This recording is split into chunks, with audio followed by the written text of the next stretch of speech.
विद्यारम्भं करिष्यामि सिद्धभवतु मे सदा सिद्धभवतु मे सदा ॐ शन्नो मित्रः शन्नो वरुणः शन्नो भवद्रमः शन्नो इन्द्रो बृहस्पतिः शन्नो विष्णुरुक्रमः नमो ब्रह्मणे नमस्ते वायो त्वमेव वृक्षं ब्रह्मासि त्वमेव वृक्षं ब्रह्मा वदिष्यामि ऋतं वदिष्यामि सत्यं वदिष्यामि सर्वभूतो सर्वकारभूतो भवतु मां भवतु भक्तारम् ॐ शान्ति शान्ति शान्ति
चरण कमल रघुनंदन बंदो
भगवान श्री राम की जो स्तुति है उसको हम गाते हैं प्रिय भक्तजन। हरे धन्य सुहागन हो जिसने भारत को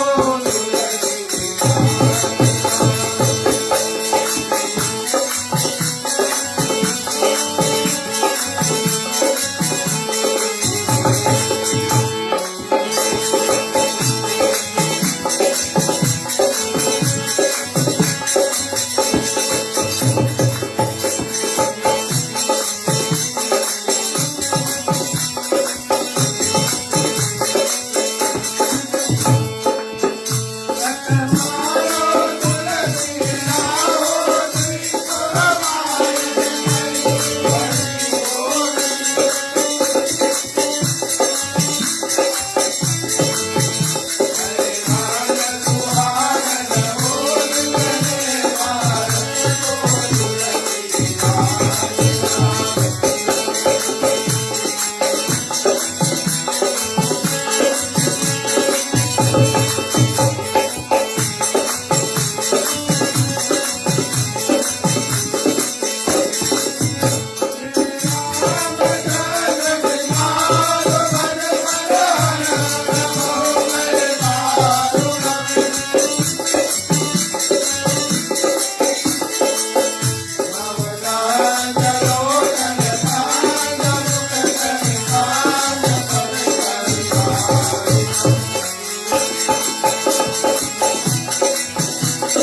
सभी को जय श्री राम।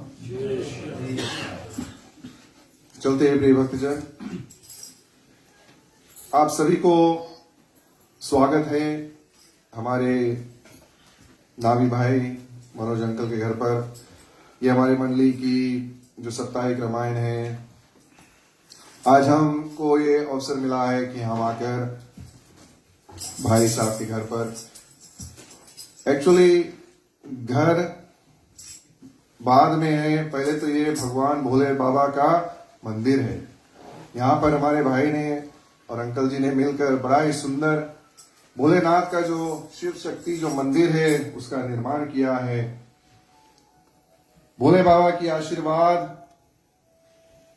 अनुकंपा, कृपा इस घर पर हमेशा रहती है और ये अवसर, ये कृपा हम पर भी इतना सुंदर बरसा रहा है कि श्रावण मास में जो भोले बाबा का ही महीना है, जो शुभ पावन पुनीत महीना है, उसमें हमको मंदिर में बैठकर, भोलेनाथ की मंदिर में बैठकर हम आज भोलेनाथ की ही कथा श्रवण करेंगे। भोले बाबा की जो कथा है, ये बड़ा ही सुंदर तरह से प्रभु ने लीला रची है। प्रिय भक्तजन, कितने दिन से हम कथा सुनते सुनते आ रहे ना, अब जाकर जब पहुंचा है जिस जगह पर कथा, बाबा ने वहीं पर लाकर हमको पिछले सप्ताह विराम दिया कि चलो जब श्रावण मास शुरू होगा तो उसमें हम भोलेनाथ की कथा गाएंगे, है ना। प्रभु श्री राम की बड़ा ही सुंदर कृपा हमारे ऊपर है, क्योंकि ये दोनों एक दूसरे के सखा है, एक दूसरे के अति प्रिय है, प्रेमी है और एक दूसरे को इष्ट भी मानते हैं, अपने इष्ट देव भी मानते हैं एक दूसरे को। कथा में हमको श्रवण करने को मिलेगा। तो आप सभी को हमारे मंडली की ओर से, हमारे अंकल जी और उसके भाई, उसके माता जी की ओर से आप सभी को यहाँ पर स्वागत है। जो फेसबुक के माध्यम से हमको देख रहे हैं, आपको भी यहाँ पर स्वागत है। शिव शक्ति मंदिर में आप सभी का यहाँ पर बहुत बहुत हार्दिक स्वागत है। पिछले सप्ताह हमने बड़ा ही सुंदर कथा श्रवण किया था। बालकांड की कथा है प्रिय भक्तजन। इसे मैं हमेशा कहता हूं, रामचरितमानस में कथा एक समय कितने घाट पे होता है? कितने घाट पर होता है? 4 घाट पर, है ना। 4 घाट की कथा है। हर एक घाट पर कोई ना कोई वक्ता बैठकर इसी तरह से श्रोता की कथा वर्णन कर रहे हैं, है ना, सुंदर भाव से, है ना। प्रभु की कथा जो है सुंदर अमृत पावन कथा है, गंगा रूपी कथा है। ये जो रामायण है उसको सुना रहे हैं। पिछले सप्ताह अगर आपको ख्याल होगा, बड़ा ही सुंदर प्रश्न भरद्वाज मुनि ने याज्ञवल्क्य मुनि से किया था कि राम कौन है? मुझे बताओ कि जिस राम को मैं जानता हूं, क्या वही राम को भोले बाबा पूछते हैं, अपने हृदय में धारण कर कर उसकी तपस्या, उनकी साधना करते हैं? क्या वही राम है कि मेरा वाला राम कोई और है? परंतु याज्ञवल्क्य जी ने बताया कि मैं आपकी चतुराई समझ गया, है ना। आप मुझसे प्रभु की कथा सुनना चाहते हैं, इसीलिए आपने मूढ़ बनकर, यानी छोटा बनकर, यानी पागल बनकर, यानी अज्ञान बनकर मुझसे इस तरह की प्रश्न किया है। क्योंकि पहले हम देखते हैं तो उसमें बताते हैं कि भरद्वाज मुनि बसे ही प्रयागा, तिन महु राम चरित चरण अति अनुरागा। वो प्रभु के चरण के अति अनुरागी है, वो राम जी के चरण के बहुत प्रेमी है। तो याज्ञवल्क्य मुनि जानते हैं कि भरद्वाज मुनि जानते हैं कि वो क्या प्रश्न कर रहा है, कौन सा प्रश्न कर रहा है। परंतु ऐसा प्रश्न करो कि प्रभु की कथा आरंभ हो जाए, है ना। कहीं पर भी बैठो, सत्संग करो, अगर एक थरिया नमूना भी बना है तो ऐसा वार्तालाप करो, घर घर की कहानी नहीं, भगवान की कथा की बात करो, है ना। ठीक है, तो वही होता है प्रिय भक्तजन। हमने जिस दोहा पर कथा को विराम दिया था, हम कथा को वहां से आगे लेकर चलेंगे। थोड़ी देर की कथा मैं बांचूंगा, हमारे भाई यहाँ मनोज भाई बैठे हुए हैं, मैं इनको भी अवसर दूंगा। ये भी बड़े ही भोले शिव जी के, भोलेनाथ के प्रिय भक्त है, परम भक्त है, बहुत सेवा करते हैं। तो आज जैसे कि मैंने कहा है कि भोलेनाथ की ही कथा है, बड़ा ही सुंदर लीला भगवान रचते हैं, उसको हमको श्रवण करने को मिलेगा। तो इनके मुखारविंद से भी हम भोले बाबा की ये जो सुंदर माता सती की लीला है उसको श्रवण करेंगे। चलते प्रिय भक्तजन, दोहा के माध्यम से हम कथा को आगे लेकर चलते हैं। प्रथम दोहा, इस दोहा पर हमने विराम किया था।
क्या होता है प्रिय भक्तजन, जैसे मैंने कहा था कि बाबा 4 घाट की कथा चल रही है। एक घाट पर बाबा तुलसीदास जी ने रामचरितमानस की आरंभ किया है। ले जाकर कथा को वहां पर रोकते हैं और बताते हैं कि मैं आपको वो कथा सुनाऊंगा जो मुनि याज्ञवल्क्य जी सुनाते हैं भरद्वाज मुनि को। दोहा के माध्यम से हमको समझने को मिलता है, सुनने को मिलता है कि मैं आपको वो कथा सुनाऊंगा, याज्ञवल्क्य मुनि बताता है, जो उमा और शंभु संवाद है ना, जो भोले बाबा और माता पार्वती कैलाश पर बैठकर जो उनका संवाद होता है, मैं आपको वो कथा सुनाऊंगा। यहां पर बताते हैं कि उमा और शंभु संवाद है ना, पार्वती मैया को उमा अंबालिका कहते हैं ना, गौरी मैया हमारी। तो जो पार्वती मैया है अभी धरती पर नहीं है, अभी सृष्टि में उनका जन्म नहीं हुआ है। तो यहां पर भोलेनाथ की जो कथा है बताते हैं कि उमा और शंभु की जो संवाद है वो बताऊंगा। परंतु पार्वती मैया कैसे आती है इसके विषय में भी एक बड़ा सुंदर लीला है। तो याज्ञवल्क्य जी बताते हैं, पहले ये कथा सुनो आप, तब पार्वती मैया आएगी। पहले एक मैया की कथा सुनो, तब पार्वती मैया आएगी, तब उनका संवाद होगा। तब वो कथा मैं आपको सुनाऊंगा जो कैलाश पर्वत पर भोलेनाथ ने उमा मैया से सुनाया था। तो चलते हैं चौपाई के माध्यम से कथा को हम आगे लेकर बढ़ते प्रिय भक्तजन।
तो बाबा तुलसीदास जी आगे चौपाई के माध्यम से तो बताते हैं कि जो बात अब यहाँ से संवाद चल रहा है याज्ञवल्क्य मुनि और भरद्वाज के बीच में। ऐसे जो कथा है इस पर गौर कीजिएगा, पे अटेंशन कीजिएगा, तो आपके कथा में और भी आनंद आएगा, है ना। जिसको कहते हैं टाइमलाइन, या तो यहाँ क्या हो रहा है, यहाँ क्या हो रहा है, इस पर थोड़ा कोशिश कर गौर कीजिएगा। मैं कोशिश करूंगा यहाँ से भी समझाने को, परंतु उस पर अगर आप फोकस करेंगे तो आपकी कथा में और रुचि आएगी और अमल लगेगा, है ना। क्या होता है प्रिय भक्तजन, अब यहाँ पर याज्ञवल्क्य मुनि भरद्वाज मुनि से बताते हैं कि एक बार त्रेतायुग माही शंभु गए कुंभज ऋषि पाही, संग सती जग जननी भवानी, पूजे ऋषि अखिलेश्वर जानी, है ना। तो क्या होता है कि एक समय की बात बताते हैं। मैंने रामनवमी के समय आप लोगों को बताया था कि जिस समय बाबा तुलसीदास जी एक बार का शब्द जब लिखते एक साथ में, तो कुछ ना कुछ वहां पर विशेष घटती है, वहां पर कुछ ना कुछ विशेष होता है।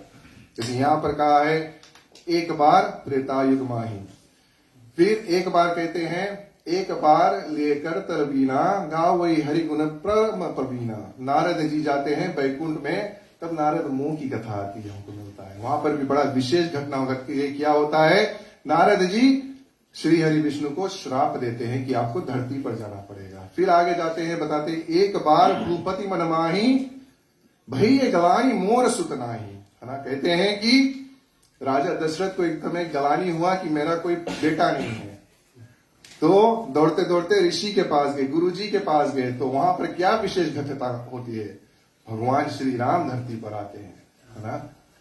फिर जैन की कथा आती है, बड़ा ही सुंदर। वहां पर भी बाबा बोले तुलसीदास जी बताते हैं एक बार चुनी कुसुम सुहाई, नित कर भूषण राम बनाई। तो क्या होता है कि सुंदर सुंदर पुष्प को चुनकर भगवान राम आभूषण बनाते हैं और मैया सीता की श्रृंगार करते हैं। विशेष घटना घटती है, जैन का जो पुत्र इंद्र का जो पुत्र जैन है आता है और मैया के पांव में चोच मारता है। तो वहां पर पहली बार प्रभु श्री राम ने अपना प्रभाव दिखाया था, है ना, कि वो पार ब्रह्म है। एक कुश का सीख का बाण अभिमंत्रित कर जयंत को तीनों लोक में घुमाया था, है ना। उस समय एक पहली बार प्रभु ने दर्शाया था कि मैं कौन हूं, है ना। तो ऐसी ऐसी घटना घटती है। तो यहां पर क्या होता है कि एक बार भोले बाबा की मन में ऐसी जागृत हुई अभिलाषा कि चलो हम प्रभु की कथा सुने। कथा तो उन्होंने ही हमको दिया है, रची महेश निज मानस राखा, उन्होंने ही कथा को रचा है। भगवान भोलेनाथ जी, बाबा भोलेनाथ जी तो अथाह सागर है। यहां पर क्या होता है, जाते हैं कथा सुनने के लिए एक ऋषि के पास जो एक घड़ा में से उत्पन्न हुआ है, कुंभज ऋषि यानी अगस्त मुनि, उसके पास जाते हैं अथाह सागर एक घड़ा में से कथा सुनने के लिए, क्योंकि उनको इतना प्रेम है प्रभु की कथा से। तो संग में अपने अकेले नहीं जाती है, माता सती को अपने संग में लेकर जाती है। उस समय भोले बाबा का जो पत्नी का नाम था मैया सती, कहते हैं कि संग सती जग जननी भवानी, है ना। सती मैया को साथ में लेकर जाती है और जब ऋषि के द्वार पर भोले बाबा और सती मैया पहुंचती है, ऋषि अगस्त मुनि प्रसन्नता पूर्वक हर्ष हो जाते हैं, खुशी हो जाते हैं कि मेरे द्वार पर स्वयं भोले बाबा आए हैं, मेरे गुरु जी आए हैं, और उनका पूजन करते हैं। फिर उसके बाद में प्रभु को भोले बाबा को अच्छा आसन देकर माता भवानी, माता सती और भोले बाबा को सुंदर आसन देकर, अब यहाँ पर राम कथा मुनिवर नहीं बखानी, सुनी महेश परम सुखमानी। तो यहाँ पर क्या होता है कि प्रिय भक्तजन, अब ऋषि जो है वो प्रभु की जो कथा है वो बांचना आरंभ कर देते हैं, है ना। और यहाँ पर बड़ा ही सुंदर बात है प्रिय भक्तजन, भोले बाबा कथा को सुनते हैं, क्योंकि यहाँ पर सिर्फ एक ही बताया है, वक्ता के बारे में बताया है और श्रोता के बारे में बताया है। श्रोता कौन है? हमारे महेश यानी भोले बाबा। सुनी महेश परम सुख मानी, बहुत सुख अपने हृदय में उनको मानी। फिर उसके बाद में दक्षिणा रूपी यहाँ पर पूछते हैं, बताते हैं कि ऋषि पूछी हरि भक्ति सुहाई। तो दक्षिणा रूप में भोले बाबा ने ऋषि को प्रभु श्री राम की भक्ति की जो वो है ज्ञान है, जो भक्ति की जो वरदान है वो ऋषि को देते हैं, क्योंकि वो जान गया है कि ये अधिकारी है इस भक्ति की, प्रभु श्री राम की भक्ति की। और आगे कहते हैं बाबा तुलसीदास जी, कहे तो सुनत रघुपति गुण गाथा, कुछ दिन ता रहे गिरिनाथा। तो कुछ दिन वहां पर ऋषि के आश्रम में ही रहे, प्रभु की जो ऐसे सुंदर सुंदर गुण गान है वो गाते हैं। फिर मुनि सन विदा मांगी त्रिपुरारी, मुनि से फिर विदा मांगकर अब भोले बाबा अपने घर को जा रहे हैं। कहा? कैलाश पर्वत। और ये जो मुनि ऋषि अगस्त का जो आश्रम है वो दक्षिण भारत में यानी साउथ इंडिया में है। वहां से भोले बाबा अब निकल रहे हैं पूर्व दिशा की ओर, यानी पूर्व दिशा की ओर, नॉर्दर्न भारत की ओर जा रहे हैं, जहां पर कैलाश पर्वत है ना। तो वहां जा रहे हैं और कहते हैं कुछ दिन कहा रहे गिरनाथा, मुनि सन विदा मांगी त्रिपुरारी, चले भवन संग दक्ष कुमारी। यहां पर अब अपनी पत्नी को लेकर बाबा भोलेनाथ जी घर को जाते हैं।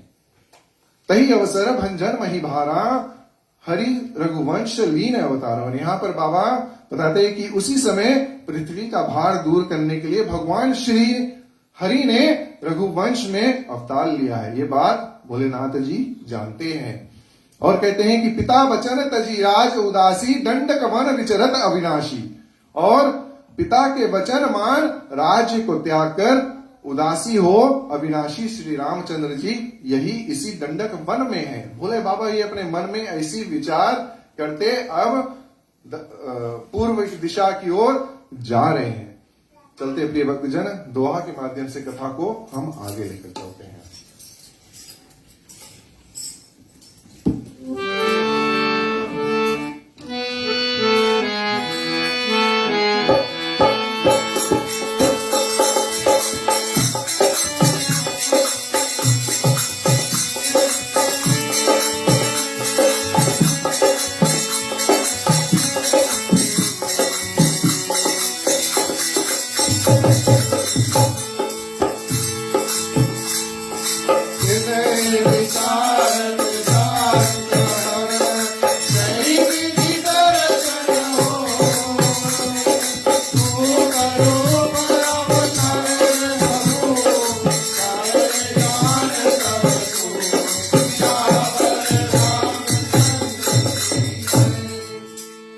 और यहाँ पर क्या होता है प्रिय भक्तजन, हृदय विचारत जात हर, हृदय में अपने विचार करते यही बात को जा रहे हैं कि त्रेता युग का समय है, मेरे स्वामी मेरे इष्ट मेरे प्रिय राम जी ने रघुवंश यानी दशरथ जी के घर पर उन्होंने उनका जन्म हो गया है।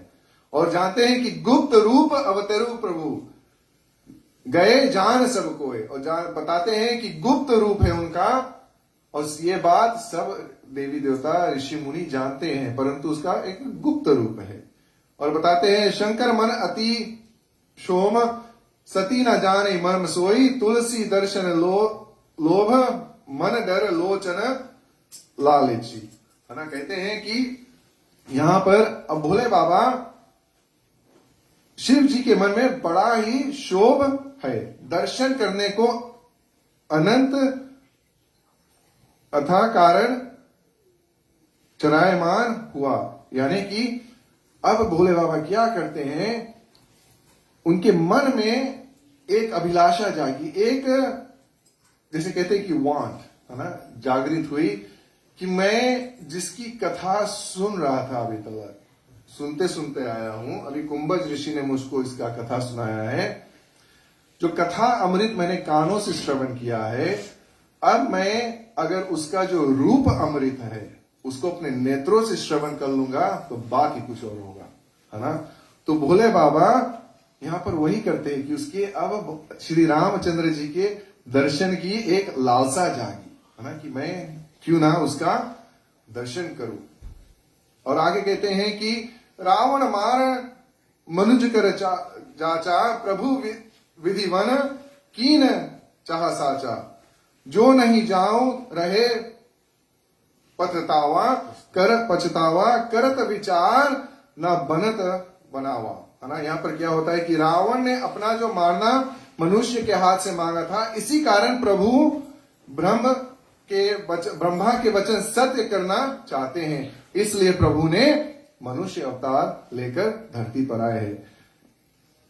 यही विधि भयो सोच वश ईर्षा, तही समय जाए 10 शीशा, लीन नीच मारीच संगा, भयो तुरंत सोई कपट कुरंगा, है ना। और बताते हैं, ठीक है, क्या होता है प्रिय भक्तजन, जैसे मैंने कहा था कि त्रेता युग का समय है। त्रेता युग में प्रभु श्री राम धरती पर आते हैं, है ना। जिस समय की ये घटना हो रही है प्रिय भक्तजन, त्रेता युग का समय है। भोलेनाथ जी कैलाश से उतर कर आते हैं कुंभज ऋषि के आश्रम में दक्षिण भारत में कथा सुनने के लिए, और यहां पर बताते हैं कि यही विधि भयो, है ना, सोच वश ईर्षा, है ना। और क्या होता है कि रावण ने, जैसे मैंने कहा था कि मनुष्य के हाथ से मरने का वरदान ब्रह्मा जी से मांगा था, तो प्रभु श्री राम मनुष्य रूप में लीला कर रहे हैं, है ना, धरती पर लीला कर रहे हैं। ये जो जो जो दोनों टाइमलाइन है एक ही संग घटित हो रहा है, एक ही संगे चल रहा है। भोले बाबा आते हैं, यहाँ पर कथा सुनते हैं, और क्या होता है कि रावण जो है वो निशाचर मारीच को लेकर आता है और उनके सहाय से आता है और सीता मैया का हरण कर कर लंका को लेकर जाता है। जो सीता मैया का जो प्रतिबिंब है प्रिय भक्तजन, सीता मैया को नहीं लेकर जाती है, वो वेदमती को लेकर जाती है। जो सीता मैया तो अग्नि में वास कर रही थी उस समय, और अग्नि में से वेदमती आता है। रावण एक, जैसे कहते हैं कि डुप्लीकेट, है ना, कॉपी, है ना, एक रिफ्लेक्शन, सीता मैया का एक रिफ्लेक्शन उठा कर लेकर चल देते हैं, है ना। सीता मैया तो अग्नि में सुरक्षित ही है ना, अग्नि देवता के संगे। तो यहां पर वो घटित होता है एक ही समय। और कहते हैं करी छल मूण हरि वैदेही, प्रभु प्रभाव तस विदित न तेहि, मृग विधि बुद्धि सहित प्रभु आए, आश्रम देखी नयन जल छाए।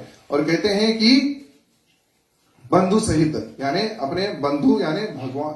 क्या होता है कि सीता मैया की हरण की कथा तो सब जानते हैं कि मारी जाता है, स्वर्ण मृग यानी दिया का रूप बनाकर आकर छल करता है। प्रभु श्री राम उसके पीछे जाते हैं, संग में भैया लक्ष्मण को जाते हैं। उसके कुछ देर बाद रावण आता है मुनि का वेश बनाकर, है ना। कहते हैं कि छल कर सीता मैया को हरण करके लेकर जाते हैं।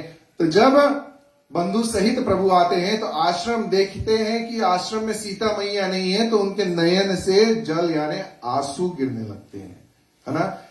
आश्रम देखी नयन जल छाए, आश्रम जैसे देखा कि इतना विध्वंस हमारी सीता हमारी भार्या यहाँ पर नहीं है, वो देखकर उनके हृदय में बहुत ही दुख उत्पन्न हुआ, है ना। विरहा विकल नर इव रघुराई, है ना। कहते हैं कि जैसे एक नर को होता है, यानी एक आम आदमी को जैसे चिंता होती है, जैसे दुख होता है, उसी तरह की लीला यहाँ पर हमारे प्रभु कर रहे हैं। और इतना सुंदर से कर रहे हैं कि अभी आप देखेंगे कि जैसे कहा है कि जग जननी सती मैया भी भ्रमित हो जाती है। कभी कभी हम ऐसे मूवी देखते हैं ना, मूवी में एकता जो किरदार कर रहा है, यानी एक्टिंग कर रहा है, इतना सुंदर से करते हैं कि हम यहाँ देखते देखते रोने लगते हैं, या तो हम डर जाते हैं, या तो उसके संग हंसने लगते हैं, है ना। वही यहाँ पर प्रभु कर रहा है, एक एक्टिंग कर रहा है, एक लीला कर रहा है। लीला को अगर सिंपल में बोले तो एक्टिंग कर रहा है ना, लीला यहाँ पर आके कर रहा है। और आगे कहते हैं खोज त विपिन फिरत दो भाई, और वन में खोजते खोजते सीता मैया को खोजते खोजते वन में घूम रहे हैं, है ना, सीता मैया को खोज रहे हैं। और भोले बाबा कथा सुनकर वापस जा रहे हैं। तो आगे कहते हैं कभू योग वियोग ना जाके, देखा प्रगट दसो देख ताके। और यहां पर कहते हैं कि जिन श्री रामचंद्र जी को कभी योग का वियोग नहीं, उनमें यह प्रगट अछो दुख देखा। और बताते हैं कि जिस तरह से प्रभु व्याकुल है, विचलित है सीता मैया के विरह में, या लीला प्रभु दर्शा रहे हैं उस समय। चलते प्रिय भक्तजन, दोहा के माध्यम से कथा को हम आगे लेकर चलते हैं।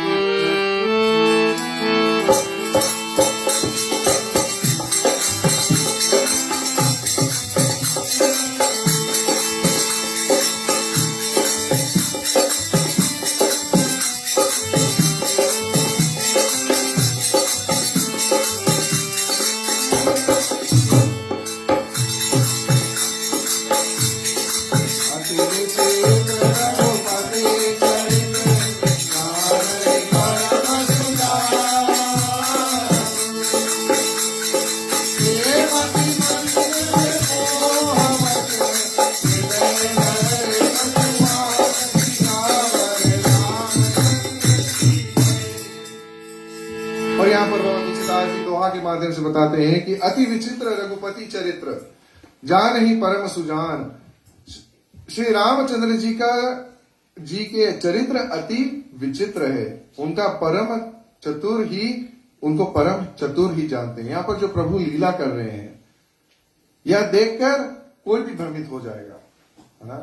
यह देखकर कथा में हमको सुनने को मिलेगा जब हम अरण्य कांड में पहुंचेंगे, कि यह देखकर नारद जी भी गाते हैं, नारद जी भी प्रभु से क्षमा करते हैं, उनका स्तुति गाते हैं कि मेरे कारण आपको इतना दुख सहना पड़ रहा है।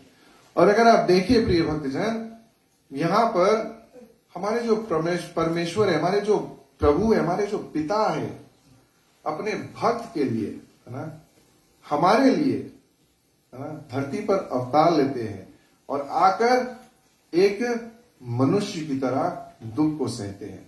ये सारे सृष्टि के पालन करता है, धरती पर आते हैं और दुख सहते हैं। दंडकारण्य वन में जाते हैं, तरह तरह की कष्ट, ऋतुओं यानी वेदर सबको झेलते हैं, धूप गर्मी, है ना, तरह तरह के लोग से मिलते हैं, हमारे लिए आए हैं। विप्र धेनु सुर संत हिता लीन मनुज अवतार, है ना, भगवान उसी हम ही लोग के कारण से यहां पर आते हैं।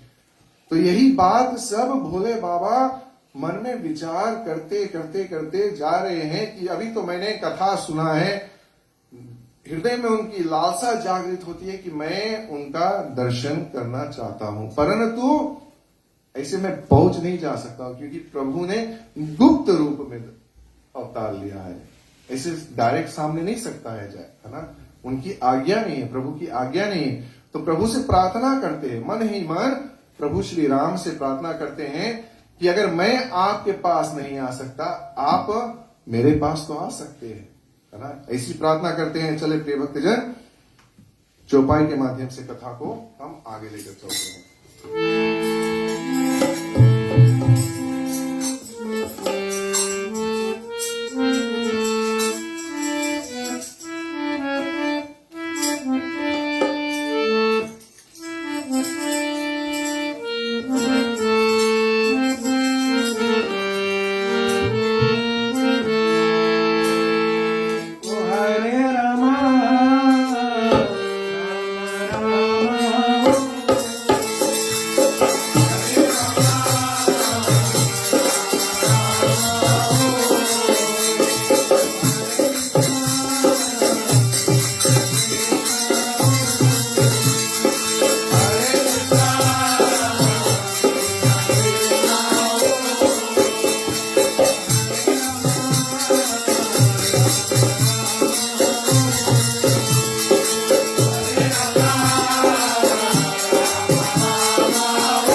बाबा यही सोचकर अपने घर की ओर जा रहे हैं, कैलाश पर्वत की ओर जा रहे हैं। सोचते हैं कि किस तरह से मैं प्रभु की दर्शन करूं। प्रिय भक्तजन, किस तरह से मेरे जो नेत्र है, इसका जो प्रभु श्री राम का जो रूप का जो अमृत है, मैं उसको श्रवण कैसे करूं। तब आगे बाबा तुलसीदास जी चौपाई में कहते हैं कि शंभु समय तही राम ही देखा, ही उपजे अति हर्ष अभिषेका।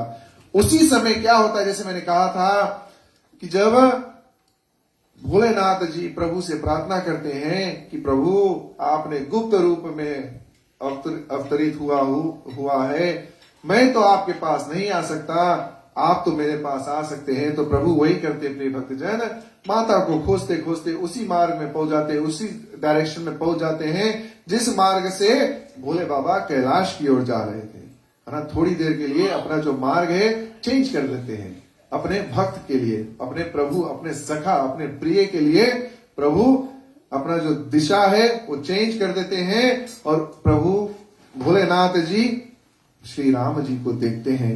भरी लोचन छवि सिंधु निहारी, अपने आंख भर कर, यानी भरी लोचन, अपने आंख जो लोचन है, अपने नयन है, उसको भर कर प्रभु की जो छवि है उसको निहारते हैं, उनको देखते हैं। और जैसे मैंने कहा था कि कुछ समय जानी न कीन चिन्हारी, यानी कि कुछ समय यानी समय अनुकूल नहीं है, अभी ठीक समय नहीं है, कुछ समय है ना।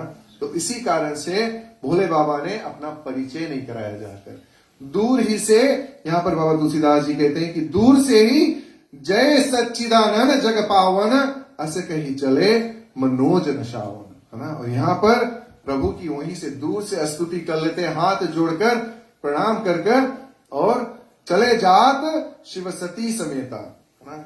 और सती मैया दर्शन तो हो गया, भारी लोचन कीन दर्शन, है ना। अपने नेत्र भरकर प्रभु की दर्शन करते हैं और दूर से ही प्रभु को प्रणाम करते हैं और अपनी घर की ओर मैया सती को लेकर जाते हैं।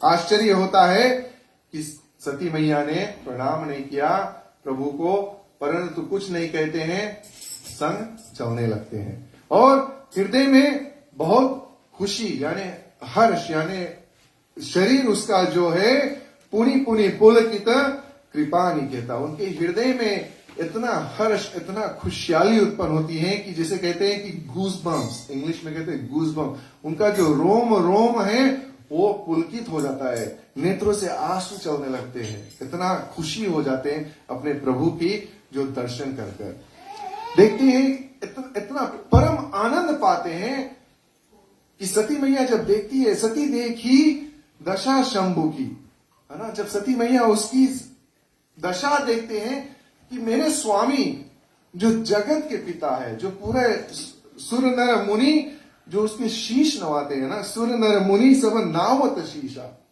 है ना, उनके सर नवाते हैं, सिर नवाते हैं, मेरे प्रभु, मेरे स्वामी इस तरह से व्यवहार क्यों कर रहे हैं, किसको देखकर उनको इस तरह से खुशहाली उत्पन्न हुई है ना। संतों के मुख से एक बड़ा ही सुंदर कथा मैंने श्रवण किया है, सुना है। प्रिय भक्तजन बताते हैं, राजन जी महाराज बड़ा ही सुंदर से इस कथा को फोड़ कर बताते हैं कि प्रभु हमारे भोलेनाथ जी क्यों और खुशी हो गए हैं। सती मैया को बताते हैं कि जल्दी जल्दी चलो, जानते हैं कि अभी क्या हुआ है, सीता मैया का हरण हुआ है, अभी प्रभु जाएंगे, है ना, गिद्धराज जटायु का उद्धार करेंगे, उसके बाद माता शबरी के पास जाएंगे, माता शबरी के बाद जैसे निकलेंगे वहां पर पंपापुरी में मैं जाकर उनसे मिलूंगा। और कौन आता है वहां पर, हमारे हनुमान जी। तो इसी कारण से भगवान और खुशी हो जाते हैं, सती मैया बताते हैं जल्दी जल्दी चलो, अभी हमें प्रभु की सेवा में जाने को है ना। तो इसी तरह से राजन जी महाराज बड़ा ही सुंदर से बताते हैं कि जानते हैं कि अब प्रभु की सेवा में जाने का समय आ रहा है ना। तो इसी तरह से हृदय में बहुत खुशहाली उत्पन्न होती है और चलने आरंभ कर देते हैं। सती मैया देखती है ये दशा और उनके मन में संदेह होता है कि ये क्या हो रहा है। तेने नृप सुत ही कीन प्रणामा, कही सच्चिदानंद परधामा। पता सोचते हैं कि ये राजा के पुत्र को मेरे स्वामी जो जगत के पिता है, ये राजा के तो जो जो राजा के पुत्र हैं उनको प्रणाम क्यों कर रहे? और प्रणाम तो किया, ठीक, चलो अच्छा कर दिया, परंतु उसको सच्चिदानंद कहकर उनको संबोधित करते हैं। भय हो मग्न छवि तासु बिलोकी, आज हो प्रीति उन उर रहत न रोकी। और कहते, और यहां पर कहते उनके छवि देखकर मगन हो रहे हैं, अब भी प्रीति हृदय में राम के रोकने से नहीं रुकती। और देखती है कि मेरे स्वामी इतने खुशी है कि जो उसका जो हृदय का जो खुशहाली है वो अंदर ही नहीं रख सकते, उसके बाहर आ गया है ना। राजा के पुत्र के लिए ऐसा मैया के हृदय में संदेह आ गया। छोटी सी बात है प्रिय भक्तजन, वो तो जगत जननी जगदम्बिका हमारी मैया सती है। जगत जननी किसको कहते हैं? जो जगत को जन्म देती है ना। वो सब जानते हैं कि क्या हो रहा है, परंतु माया और मोह के वश जो प्रभु की जो लीला है उनसे कोई नहीं बच सकता है ना। नारद मुनि फंसते हैं, यहां पर सती मैया भी फंस जाती है ना। और ये ऐसी प्रभु की सुंदर लीला है, कलब कलब की बात है, कलब कलब का भेद है।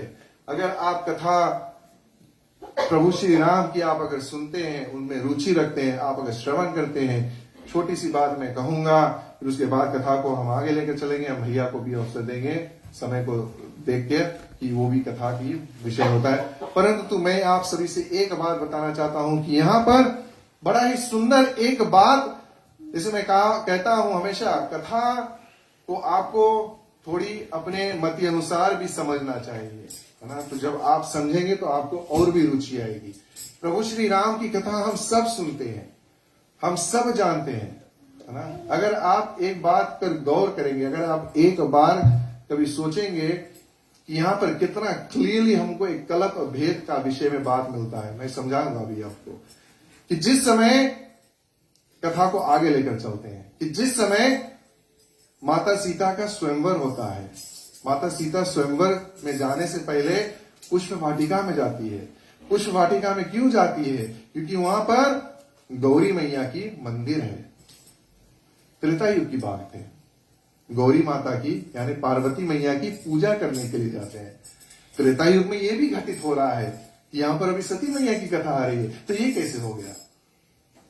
कलप कलप की बात है, क्योंकि अभी तो राम जी अभी तो वन जाने से पहले पार्वती मैया का जाकर पूजा करते हैं, और यहाँ पर वन में सती मैया आकर कैसे राम जी की परीक्षा ले सकते हैं? ये दो बात कैसे आती है? लोग ऐसे प्रश्न करते, परंतु ये कलप भेद है, अलग अलग कलप की कथाएं। इसीलिए यहाँ पर बाबा तुलसीदास जी ने बताया था कि एक बार त्रेता युग में आई। कितने त्रेता युग बीत गए हैं, ये एक त्रेता युग की कथा मैं आपको सुना रहा हूं, है ना। कितने त्रेता युग बीत गए हैं, एक कलप में कितने चतुर्युगी आते हैं, कितना मनमंत्र बीत जाता है ना, तब कलप जाता है ना।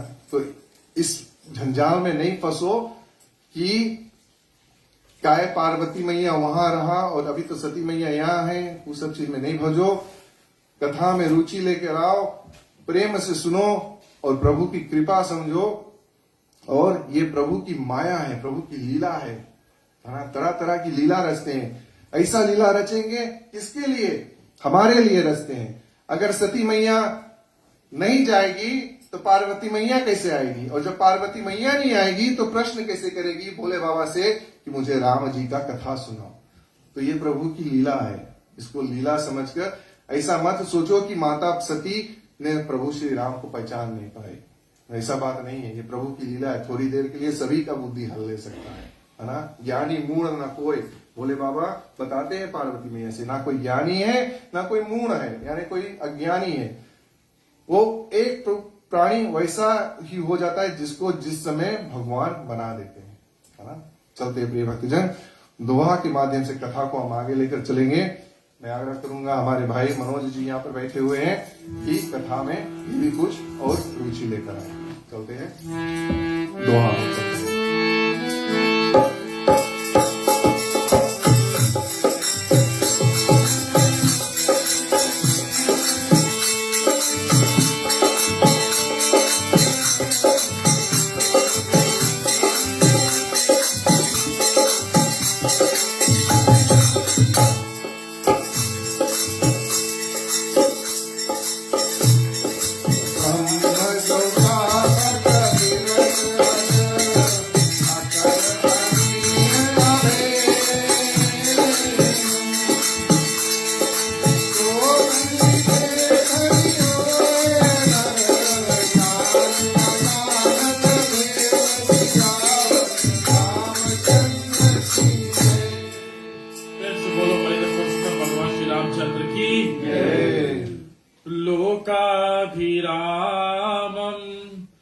रणरङ्गधीरम् राजीवनेत्रम् रघुवंशनाथम् कारुण्यरूपम् करुणाकरन्तम् श्रीरामचन्द्रम् शरणं प्रपद्ये श्रीरामचन्द्रम् शरणं प्रपद्ये। इस भव्य शिव शक्ति मंदिर में आपका स्वागत है। धन्यवाद है जी, आपने मुझे मौका दिया। आप भी बड़ी भांति सुंदर रूप से कथा कर जो विस्तार रूप से ज्ञान है वो बतलाते लोगों को। बड़ी खुशी होती जब आप कथा करते हो। पहले जब मैंने आपको सुना था काफी सालों पहले, और आज जब मैं सुन रहा हूं तो वो हर्ष उल्लास मन में आता कि आपने बहुत ही ज्ञान हासिल किया है। भगवान की कृपा पर बनी रही इसी प्रकार। शिव जी शंकर भोलेनाथ ना, देवों के देव महादेव, उनके मन में हरि भक्ति है, इसीलिए वो व्याकुल हो रहे थे भगवान को देखने के लिए। जब भक्ति आती है, अज्ञान जब मिटता है, तब हमें ज्ञान प्राप्त होता है, और जब ज्ञान नहीं रहता है तो हम अज्ञानी होते हैं। हम सब में ज्ञान है, हर एक प्राणी में ज्ञान है। जैसे हम कहते हैं हर एक प्राणी में राम बसे हुए ना मन में, उसी प्रकार हम सब में ज्ञान भी है, लेकिन उस ज्ञान को जागृत करने के लिए हमें भक्ति करना पड़ता है। भक्ति जब करोगे, दृढ़ भक्ति जिसको हम कहते हैं, तब ज्ञान आएगा। तो शंकर भोलेनाथ के मन में हरि के प्रति इतनी दृढ़ भक्ति थी कि वो उतावलू हो रहे थे कि भगवान को कब मैं देखूं। हमारे में जब भक्ति रहती ना, जब हमारे में भक्ति जागृत होती है, तो जब कहीं दिव्य कथा होती है, तो हम मन से लालसा कर बैठते कि हम कथा को जाकर सुने। जब कथा को हम समझने लगते हैं तो हम कथा सुनना चाहते हैं। और अगर आपको मौका मिल जाए, अगर आप किसी संत के संग जाकर उनकी कथा सुने तो जीवन और कृतार्थ हो जाता है। इसीलिए जितना भी भक्ति हम करते हैं, अखंड भक्ति जो करते हैं, भगवान जब देखते कि हम भक्ति कर रहे हैं तो अपनी जो हमारे में जो ज्ञान है वो ज्ञान आने लगता है, ज्ञान दिखने लगता है, और ज्ञान को हम समझने लगते हैं। इसीलिए यहां पर जो भोलेनाथ है वो बहुत व्याकुल है भगवान को देखने के लिए। पग पग सोच रहे कि मैं भगवान को देखूं। कभी कहा जैसे हम क्या करते हैं, हम चले जाते हैं मंदिर भगवान को दर्शन करने के लिए, या अपने मंदिर में हम भगवान को दर्शन कर लेते हैं।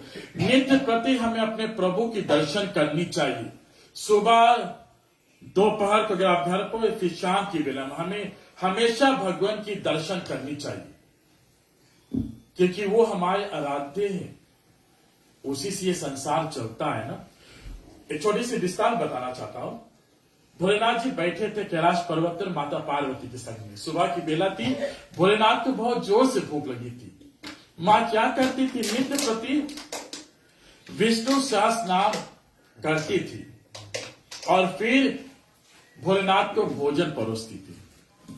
तो एक दिन भोलेनाथ को इतना भूख लगी कि वो अपने भूख को संभाल नहीं पाए, और माता ने जैसे अपने विष्णु सहस्त्र नाम समाप्त किया, तुरंत आई और पूछती है भोलेनाथ से कि क्या हुआ, क्यों इतने उतावले हो रहे हो, क्यों इतने गंभीरता पूर्वक मुझे आप पुकार रहे हो। तो माता से कहते हैं भोलेनाथ जी, मुझे बहुत जोर की भूख लगी है, आप मुझे भोजन दीजिए। ये नहीं कि वो कैलाश पर्वत पर रहते थे, भोजन कुछ वगैरह नहीं करते थे, उनका भी जीवन गृहस्थी था, सिर्फ हमारे लिए वो दिखाए मान नहीं। तो यहां पर तो बोलते कि मैं, आप जानते हो स्वामी, मैं हमेशा विष्णु सहस्त्र नाम जाप करती हूँ, और वो 108 नाम है, वो समाप्त होने में समय लगता है, आप तो ये जानते हो। तो भोलेनाथ बोलते कि हे प्रिय, ये क्या कर रहे हो आप, हमेशा उसी का नाम जाप करते हो। मैं आपको एक सरल उपाय देता हूं। वो जो 108 नाम आप जाप करते हो, उसका जो सरल रूप से मैं आपको बता रहा हूं, वो अगर आप बोलोगे, कहोगे, तो आपका जो 108 नाम जहां पे पूर्ण हो जाएगा। राम रमेति रमेति मनोरमे सहस्ताम तंतुल्य राम नाम बराम।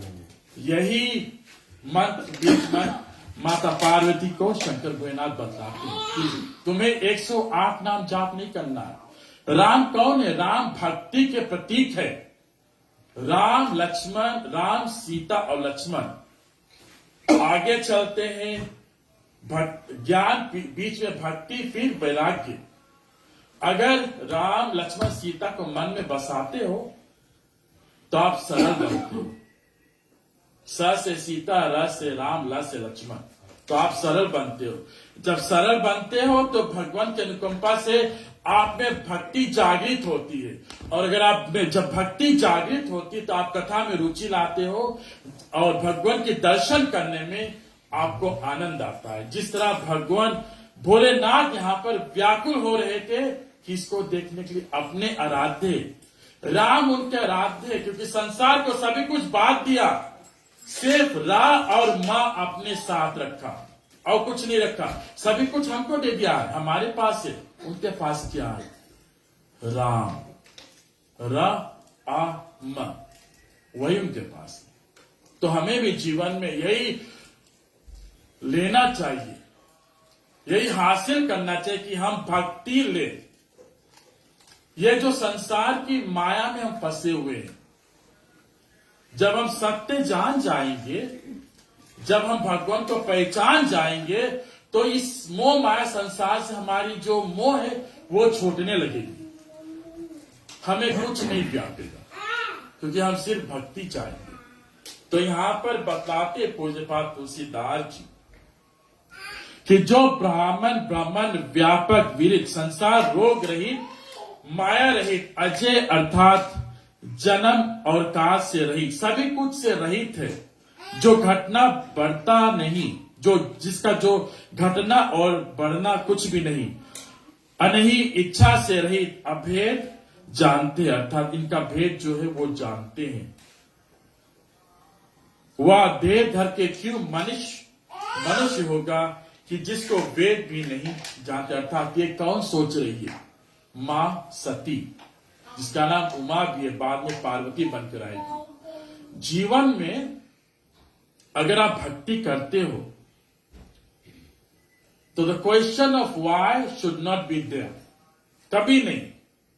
धर्म के प्रति उतना दृढ़ विश्वास होना चाहिए आपके मन में।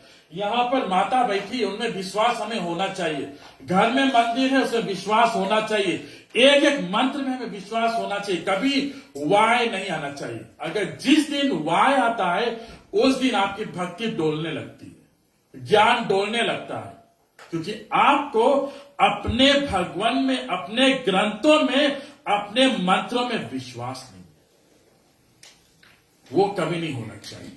यहां पर सती को वो मन में सोच आता है कि ये प्रभु है, फिर भी जो जिसका न शरीर बढ़ता है, ये इनके पास दिव्य शरीर है। भगवान के पास दिव्य शरीर है ना, दिव्य पुरुष है। हम दिव्य पुरुष नहीं है, हम संसारिक पुरुष है ना। तो क्यों ये बन घूम रहे हैं अपने पत्नी के वियोग में? क्यों मेरे स्वामी ने उनको शीश नवाया? कभी कोई अगर भक्ति करता हो, उसके भक्ति में कभी संशय नहीं करना चाहिए। जो जितना जानता है उतना ही वो करेगा। बस यहां पर पूज्यपाद तुलसीदास जी बता रहे, जिसकी महिमा वेद गाती है, आज उनको क्यों मेरे स्वामी, तीनों लोक के दाता, देवों के देव महादेव, क्यों वो इनको शीश नवाते? ये सोचने वाली बात है ना। कभी काल हम कुछ करने बैठ जाते, कुछ करने के लिए चले जाते, तो कोई ना कोई पत्नियां होती है या परिवार में कोई होता, टोकता कि तुम इतना क्यों कर रहे हो, इतना भक्ति क्यों कर रहे हो, इतना पूजा क्यों करते हो, इतना पूजा करके तुम्हें क्या मिलेगा, इतना भक्ति करके तुम्हें क्या मिलेगा? जो उनको मिलेगा शायद वो तुमको नहीं मिलेगा, जो मुझको मिलेगा शायद उनको नहीं मिलेगा। ऐसा संदेह कभी नहीं करना चाहिए। ठीक, चले चुप सुनते।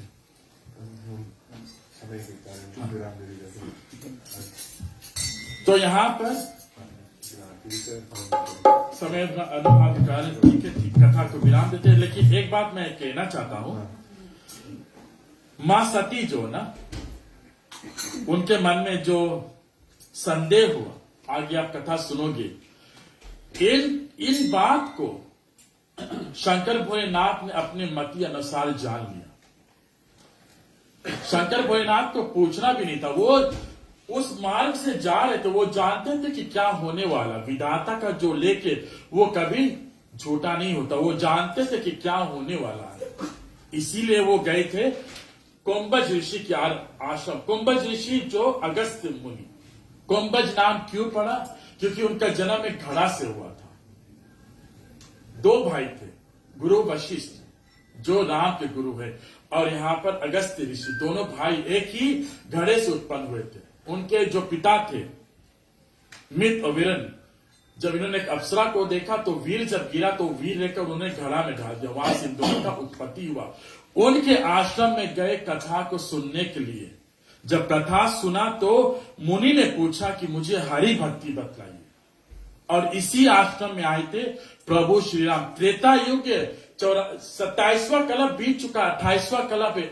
हर एक कलप में हर एक भेद है, हर एक कथा है।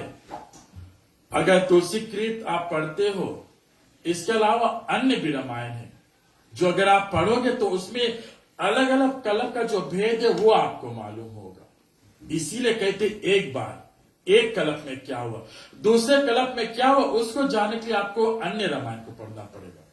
और सब रामायण में अलग अलग की बातें जो है वो बताई गई। तो यहां पर इस अगस्त मुनि जिन्होंने सागर को भी सोका था, गुस्से में आकर इनके आश्रम भगवान श्री राम, लक्ष्मण और सीता भी जाते, जहां पर प्रभु शंकर भोलेनाथ खुद आए हैं। और उनसे मुनि पूछ रहे कि हरि भक्ति क्या है। तो यही हरि भक्ति है, यही जो सत्संग है यही हरि भक्ति है। जितना देर सत्संग होता है यहाँ पर हरि की कथा होती है, और जब सत्संग खत्म हुआ हरि की भक्ति खत्म हो जाती है। फिर हम अपने आप स्वयं भगवान की भक्ति करते हैं। तो यही यहाँ पर कथा को विराम देते। आगे आने वाले मंगलवार शुक्रवार को कथा कहीं पर होगा, कथा आगे लेकर चलेंगे भाई जी। श्री बड़ा सुंदर कथा है, इनको समझने के लिए, सुनने के लिए आपको आना पड़ेगा। मौका दिया आपने मुझे, धन्यवाद। चले आरती करते हैं।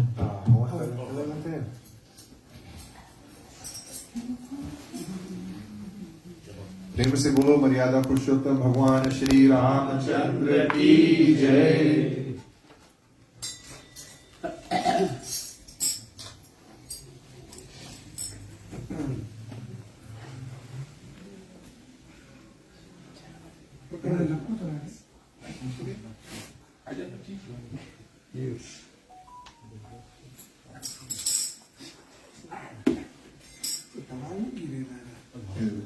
कभी रोक के रखी से यार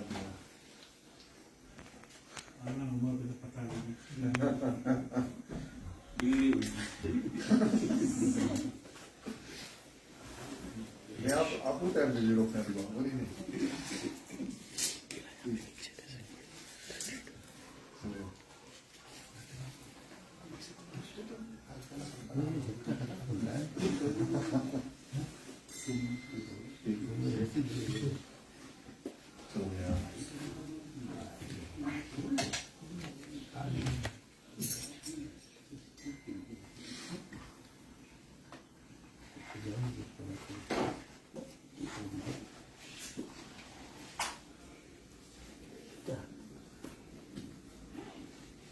Easy way.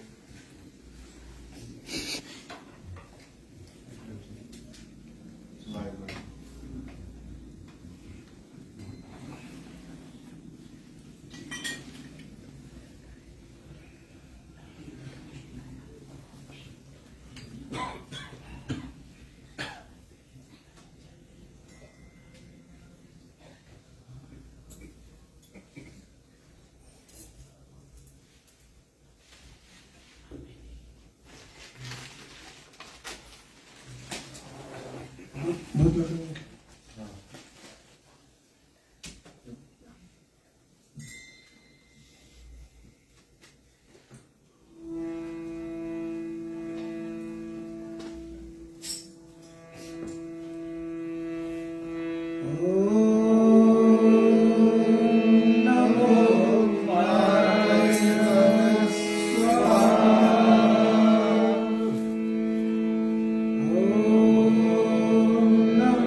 सभी खड़े हो जाएं, बारी बारी से आकर आप भोलेनाथ की, रामायण महारानी की आरती ले सकते हैं।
भाई आप आरती ब्राह्मण के पास आप सब बैठ सकते हैं प्रिय भक्तजन।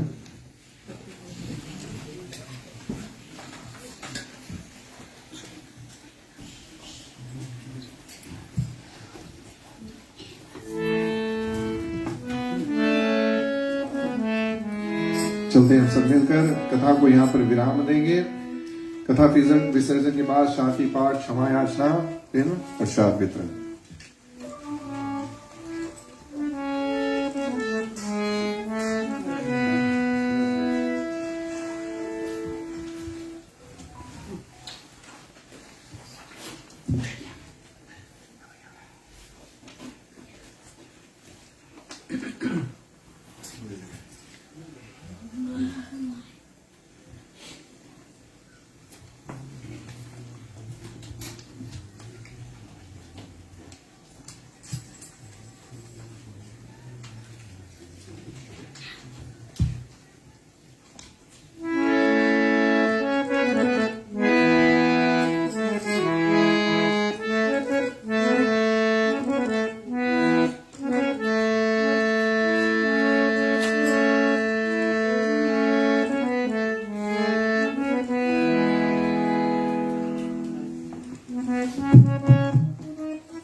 फिर शांति पाठ।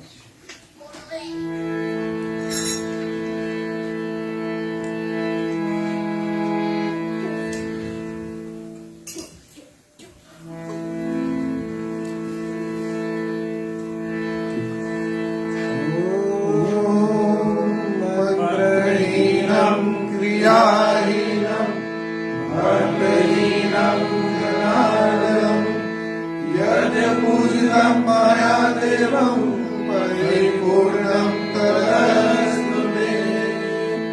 धीमान सब सुखी हो, कोई न हो दुराई, सब हो निरोग भगवन धन्य धाम के भंडारी। सब भक्ति भाव देखे सदमार्ग के प्रति जो दुनिया न कोई होए। सृष्टि में प्राणधारी दुनिया न कोई होए। सृष्टि में प्राणधारी।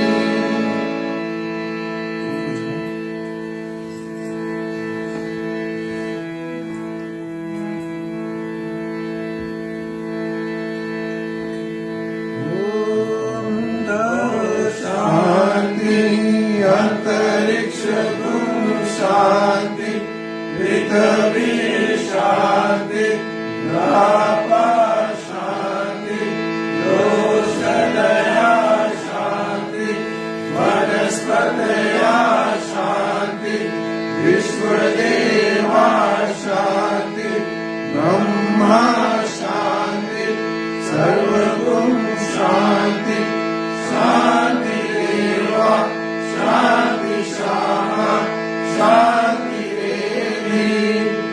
ओम शांति शांति शांति। गणपति महाराज की जय। गणपति महादेव की जय। पवन पुत्र हनुमान की जय। रावण रामचंद्र की जय। आदिशक्ति नौ दुर्गे माता की जय। महारानी की जय। हरे प्रिय कृष्ण चंद्र की जय।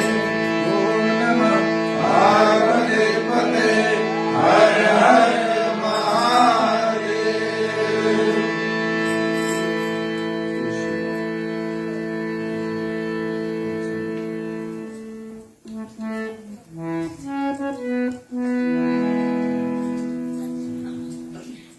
पंचामृत के बाद में कुछ सूचना है, तो उसके बाद में उठ के आप सबसे राम नाम करना, ठीक है।